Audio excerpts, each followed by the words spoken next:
So, your research took multiple years. You embedded yourself and studied these four large municipal police departments in the South, all cities, right? Mid to larger cities in the same state in the South, which is pretty specific. I mean, can you explain a little bit more about your methodology and why you chose to confine it to just one state and also to urban areas as well?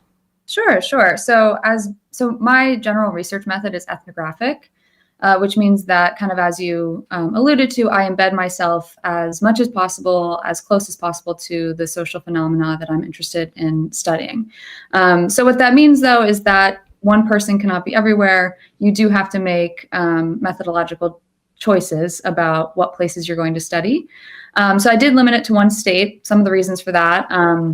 One primary reason was that states do have specific mandated training for the academies in that state. So I did want that to be consistent.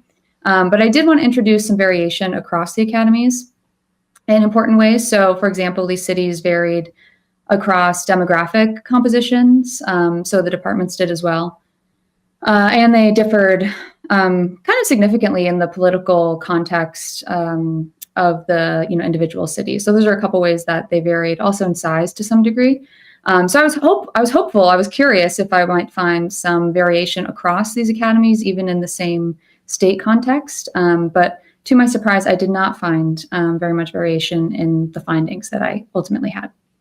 Yeah, and your findings are very, I mean, it just makes so clear how this bad apples myth, and I know you addressed that directly, but like this is something repeated by many politicians, including Democratic ones, about how there are just a few bad apples on police forces and you gotta punish them and weed them out.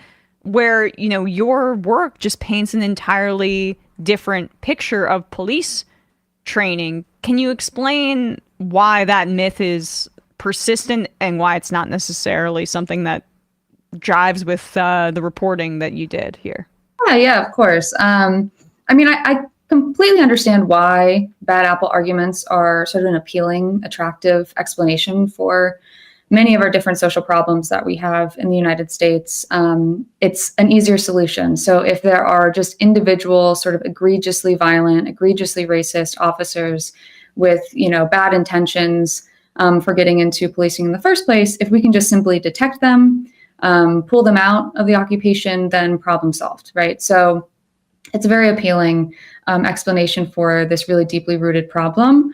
What I found, after spending a year at these police academies was that this is a much bigger problem than simply, identifying and removing individual officers. This is not an individual problem.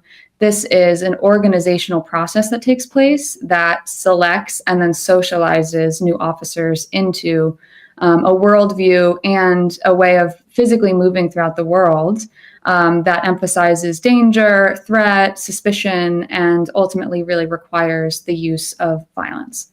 So this is a socialization, this is an organizational problem that would need to be addressed rather than, an individual level issue.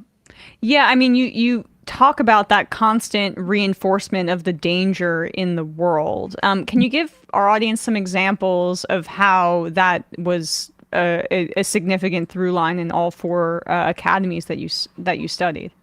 Yeah, definitely. So that emphasis on violence, that emphasis on escalating violence, really, like there was a sense that there was an intensifying war on cops, that, the risk that officers were taking on as part of their jobs was getting worse.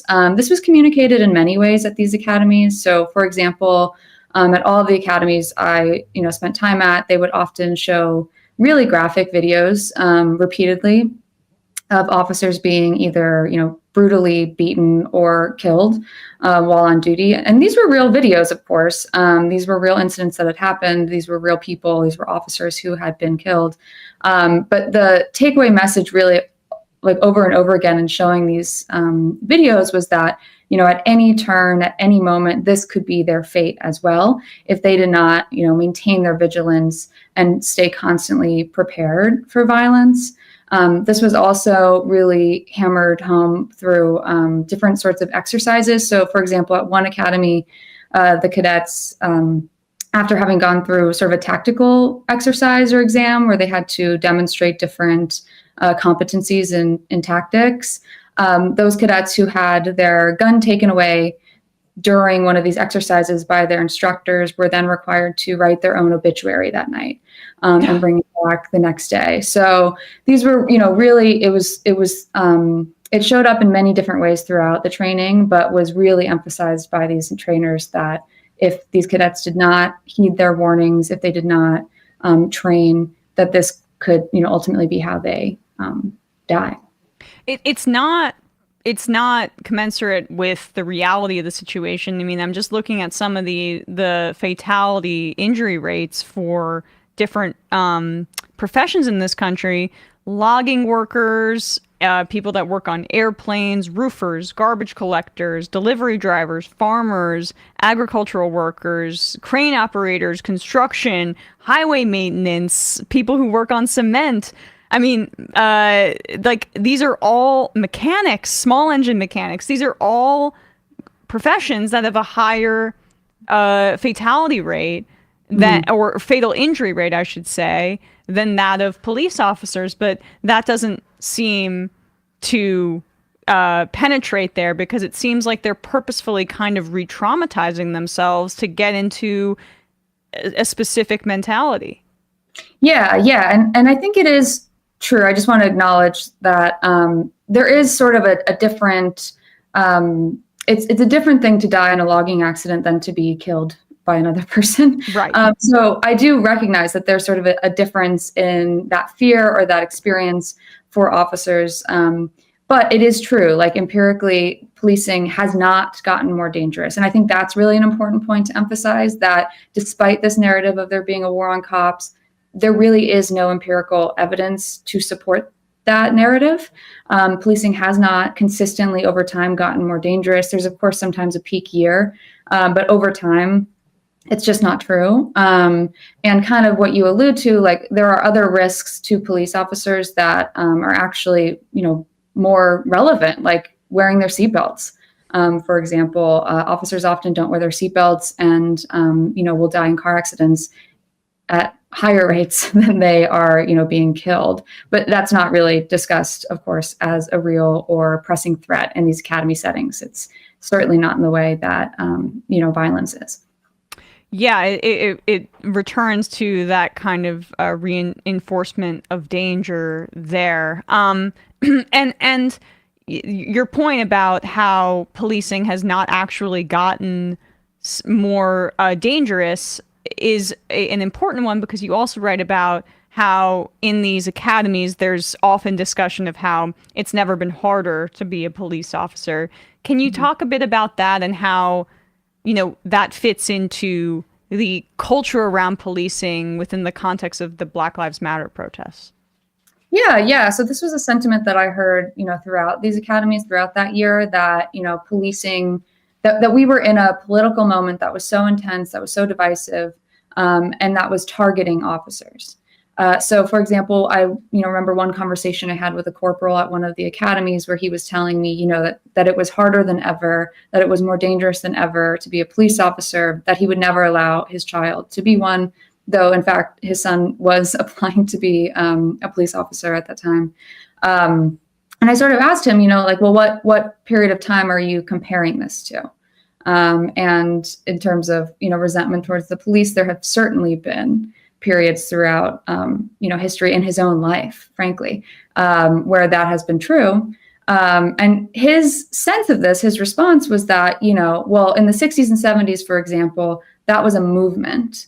That was the civil rights movement. Now it's not a movement, was his, perspective on this, but rather it was a targeting of officers, that people were out there specifically just hateful of officers and targeting them, tracking them down to ambush them and kill them. So there was this idea for him and for other officers as well, that the political context was different, that the Black Lives Matter movement was, in fact, not necessarily a movement, not in the same way that they perceived the civil rights movement, in hindsight, to have legitimacy. And really in general had throughout the academy training, trainers really just were quite dismissive of any of the arguments made by any kind of activists, frankly.